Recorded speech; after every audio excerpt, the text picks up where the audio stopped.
Hello friends, मैं doctor Harsh Rawal, arthroscopy and sports medicine consultant.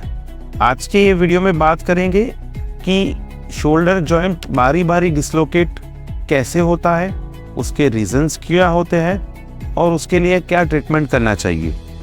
आपने कभी सुना होगा कि आपके कोई रिलेटिव को थोड़े साल पहले गिरे थे, उस टाइम पे ये शोल्डर डिसलोकेट हुआ और बाद में अपने आप बिठा दिया या कोई डॉक्टर के पास जाके बिठवाया और उसके 4-6 महीने, 1-1.5-2 साल के बाद वो कोई ऑकवर्ड बेसिक एक्टिविटी करने में वो डिसलोकेट हो गया, तो उसको बोलते हैं रिकरेंट शोल्डर डिसलोकेशन। कई बार सिग्निफिकेंट एब्डक्शन और एक्सटर्नल रोटेशन की वजह से या ऑकवर्ड पोस्चर में गिरने की वजह से ये जो शोल्डर का ये जो जॉइंट है वो आगे की ओर खिसक सकता है, उसको एंटीरियर डिसलोकेशन बोलते हैं। जब भी ये डिसलोकेशन होता है तो वो रिड्यूस होने के टाइम पर या उसके पहले भी उसके जो नियर बाय जो स्नायु या मसल्स रहते हैं वो फटने की संभावना होती है। अगर कोई पेशेंट्स को second time, third time dislocation होता है तो उसको सबसे पहले क्लिनिकली इवेल्युएट करना चाहिए।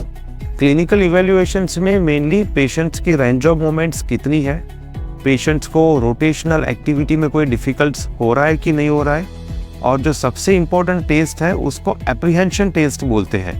मतलब कि पेशेंट को एब्डक्शन और एक्सटर्नल रोटेशन एक एक्टिविटी में यहाँ पे ऐसा लगे कि उनको डिसलोकेट हो जाएगा, ऐसे वो डर लगे, उसको एप्रीहेंशन टेस्ट बोलते हैं।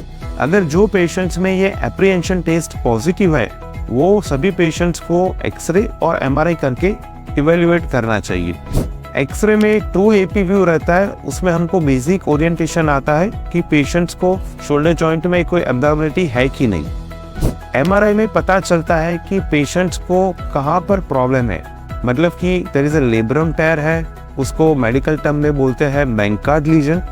कोई पेशेंट्स को ये बैंकार्ड लीजन के साथ साथ जो ह्यूमरल हेड है उसके पीछे की ओर एक हिलसैक करके भी लीजन हो सकता है, तो उसके वजह से भी वो हिलसैक लीजन नहीं हिल हो पाने की वजह से भी वो रिपीटेड डिसलोकेशन होने की संभावना है। तो फ्रेंड्स, कोई भी पेशेंट्स को ये रिकरेंट शोल्डर डिसलोकेशन तकलीफ है तो उनको डेफिनेटली स्पोर्ट्स मेडिसिन कंसल्टेंट के पास इवेल्युएट कराने के बाद, एमआरआई होने के बाद फिर से उसके लिए डिटेल इवेल्युएशन और एनालिसिस करके आगे बढ़ना है कि उनके कौन से टाइप की ऑपरेशन की ज़रूरत है। बिकॉज ये कभी पेशेंट्स को कोई बार सिग्निफिकेंट ग्लिनोइड बोन लॉस है तो उनको कौन से टाइप की सर्जरी करना है, और कई पेशेंट्स को आर्थ्रोस्कोपिक सर्जरी करना है, तो उसके बेस पर ही हम डिसाइड कर सकते हैं। Thank you.